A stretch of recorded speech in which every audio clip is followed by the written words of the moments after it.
জন্য আজকে শেয়ার করব rich and spicy tomato chicken gravy. চলুন শুরু করা যাক। আমি কড়াইয়ের মধ্যে সরিষার তেল দিয়ে এর মধ্যে পেঁয়াজ কুচি, আদা রসুন বাটা, গরম মশলা আর লবণ দিয়ে খুব ভালো করে মশলাটাকে ভেজে নিচ্ছি যাতে কাঁচা গন্ধটা চলে যায়। ভাজা হয়ে গেলে এর মধ্যে আধা কাপের মতো পানি দিয়ে নিচ্ছি কষানোর জন্য।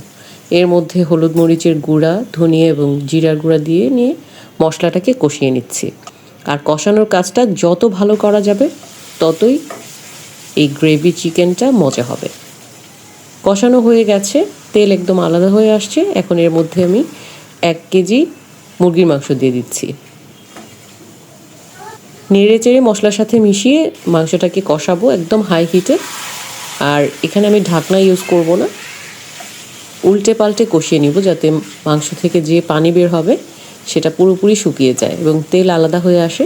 কষানোর কাজটা একটু সময় নিয়ে করতে হবে, মাঝে মধ্যে উল্টে দিতে হবে, নেড়ে দিতে হবে, নইলে নিচে পুড়ে যেতে পারে।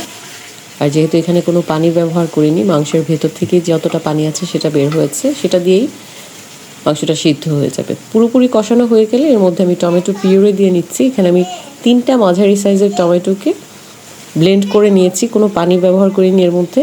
আর লাস্টে ব্লেন্ডারে যতটুকু একটু লেগেছিল সেটা ধুয়ে পানি দিয়ে নিয়েছি। কয়েকটা কাঁচামরিচ দিয়ে দিয়েছি।